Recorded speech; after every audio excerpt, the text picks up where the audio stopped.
Do you think David O. Russell has thought about maybe like renting an apartment with Jennifer Lawrence and Bradley Cooper just to make it easier to shoot these movies they do every year?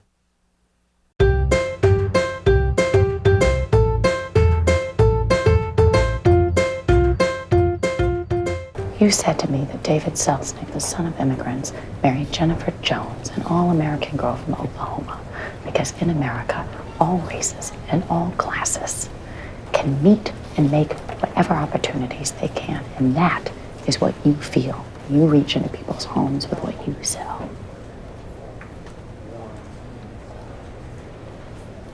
You said that. Joy stars Jennifer Lawrence as a creative, inventive mom who tries to get her invention out to the public against all odds and even amongst the naysayers around her in her life. Also stars Bradley Cooper, directed by David O. Russell, Robert De Niro in there as well. Great cast, interesting story, but is it a movie that succeeds? Here's 5 things you might want to know before you head out to see Joy. Numero uno, Jennifer Lawrence. She's good. Like, really good. I'm more and more impressed with her every role I see her in. In this, she's believable. She's likable. The thing about Jennifer is I haven't seen her take that next step and do something outside of her normal comfort zone. Maybe American Hustle a little bit, but she pretty much is playing a version of herself, which is fine. Lots of actors and actresses do that very, very well. But it'd be interesting to see her take a real risk with a performance. Still, having said that, this is a beautiful, likable performance that I think is going to earn some awards, give her at least some nominations, and I think they're well deserved. I also think the movie gains major points for being such an interesting true story, and we'll call this number 2. It passes what I like to call the Wikipedia test. When you come out of a based on a true story movie and you cannot wait to rush to Wikipedia or wherever you check your facts and see what was real in the movie and what wasn't. And this is one of those I wanted to know who this real person was, what about this movie did they really do? And that's saying that at least it's compelling, it's interesting because you want to know that information. And it's also uplifting, which I really enjoyed as well. So overall, the story itself gives a lot of points to this movie too. Another thing I was thinking as I was watching this may be David O. Russell's most accessible movie yet. I feel like a larger portion of the audience is going to get this movie than maybe some of his others. He usually has this quirky kind of edge to it that keeps some people on the outside, including myself. I haven't been drawn to his movies as much, but this one feels very accessible. Like there's a lot of endpoints. It's almost as if David O. Russell is directing like Ron Howard at parts of this movie, and I think it can work for him.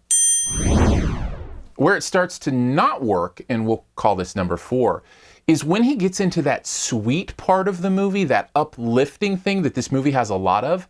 I don't think he's that great at it yet because it feels a little saccharine for my taste, a little over the top. Not quite to where you roll your eyes, but you're watching it and you feel like you didn't have to play that beat so heavy. You could have let that resonate a little bit for some of those sweet, uplifting parts. So it plays its hands just a little bit too heavy in some of those roles. Another reason I think he struggles with the kind of uplifting movie that this is because he's not fully willing to let go of his tendency to have awkward character relationships and moments.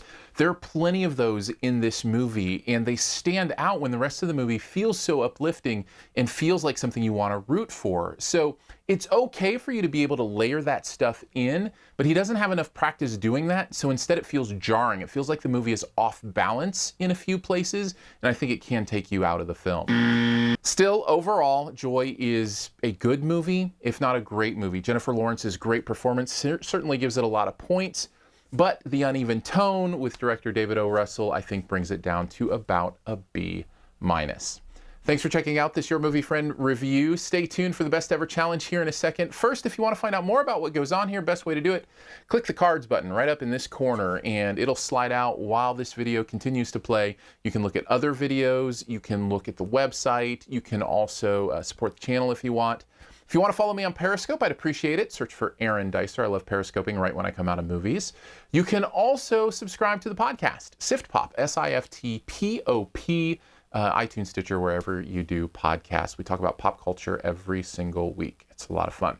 All right, on to the Best Ever Challenge, where you name the best movie ever in a particular category. Also try to identify my choice. What is the best salesperson movie ever? Best movie featuring salespeople. Mine is the one that has a mark on its face. Not so much here or here, but right here. Take a guess at mine in the comments. First person to get it right does get a point. Thanks. And as always, here's 5 extra seconds to hit the subscribe button right down in this corner to never miss another review.